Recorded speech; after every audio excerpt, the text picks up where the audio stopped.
A major road in Anchorage closed after a 4-vehicle collision. What police are saying about injuries. Plus thousands of runners with one powerful mission. How one Anchorage event is fighting breast cancer. And a place honoring veterans is getting new life in downtown Fairbanks. How community veterans help shape the renovations and when the park opens. And June temperatures are riding high from Fairbanks to Anchorage, but just slightly to the north, winter weather is in full swing. You're watching Alaska's news source. And developing tonight, a crash with injuries kept a busy Anchorage street closed this afternoon. Anchorage police says it happened near Tudor and Checkmate. That's not far from Tudor and Boniface. APD sent out an alert around 1:30 this afternoon saying eastbound lanes of Tudor were closed at Checkmate. APD says 4 vehicles were involved and there were injuries, but did not say to what extent. It says tow trucks were called just before 3 p.m. and the road has since reopened. Well, despite its growth over the past 24 hours, fire crews say they are making progress on the Cockchoot fire. That's about a mile from Ambler. The fire has burned nearly 1,500 acres and is about 20% contained. Wind conditions have also improved, helping firefighters. The fire started on Thursday at a landfill and has reached the edge of the Kobuk River. More fire crews, including smoke jumpers, are expected to arrive tomorrow.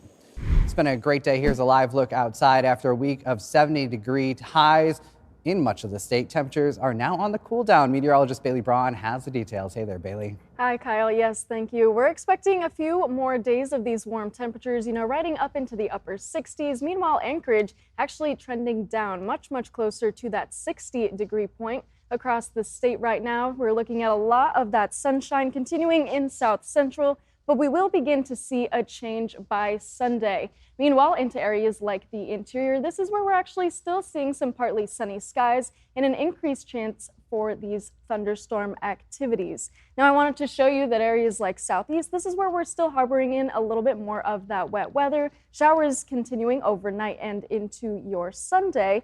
But with all of this dry weather we've seen in many parts of the state, Southwest Alaska into the interior, pollen is still very high, especially among the trees. Trees are where you're going to see a lot more of that pollen. Meanwhile, grass and mold, that's a still low pollen count. So while the threat isn't super high, it is still present. So just keep that on your mind if you're mowing the grass or going outside, having a picnic. Your allergies might flare up due to all of this dry weather.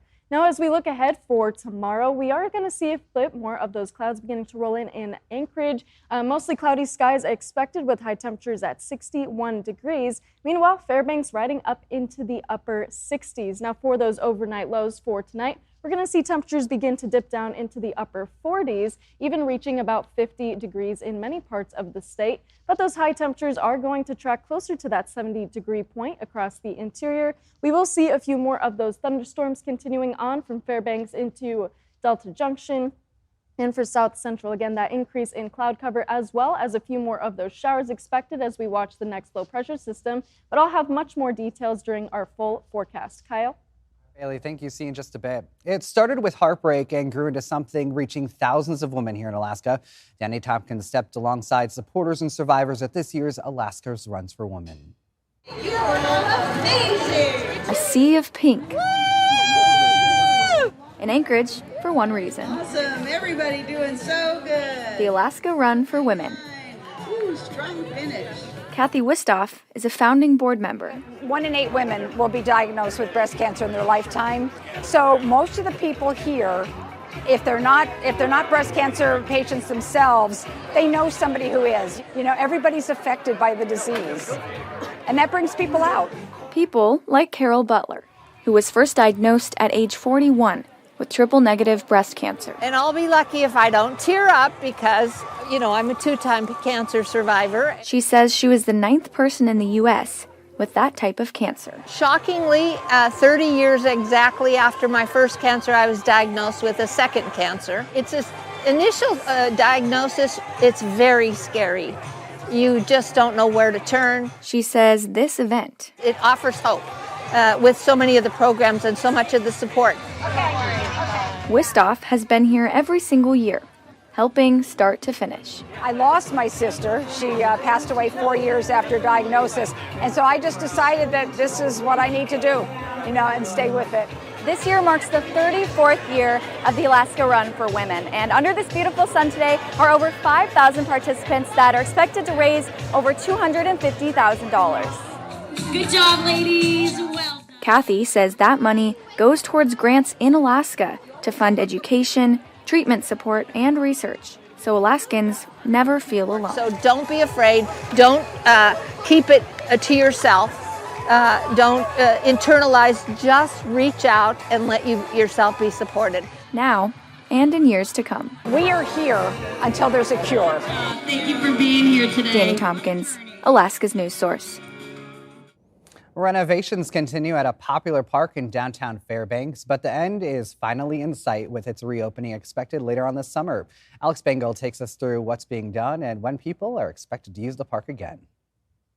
Here between 6th and 7th Avenue, much of Veterans Memorial Park has been closed for construction since last summer as crews work to renovate the area. The project will update the park's walking paths, present new landscaping, and create a new pavilion for public use. During planning, the borough sought input from community veterans groups to learn what they would want to see at the revitalized park. Meanwhile, monuments at the location have remained untouched out of respect for those they honor. Borough Mayor Grier Hopkins expects the park to be open in July. That's about 13 months after the project began. The grass is going to be taking seed, so it's not going to be as beautiful right away as it will be next year and for decades to come. So I'm excited about what it's going to look like. The work that the sponsorships have put in, the Parks and Rec team has put in, the contractors from the private sector has all put in. It's come together really nicely to be what's going to be an incredible park for us going into the future. When the park reopens, residents will be able to book events at the new space through the borough's Parks and Recreation Department. It continues the tradition of honoring those who have served to protect our country. Alex Bengal, Alaska's news source. Thanks for listening. Click subscribe so you can get the latest podcast from Alaska's news source automatically. And stay up to date with breaking news and in-depth reporting available for free 24/7 with the Alaska's news source app.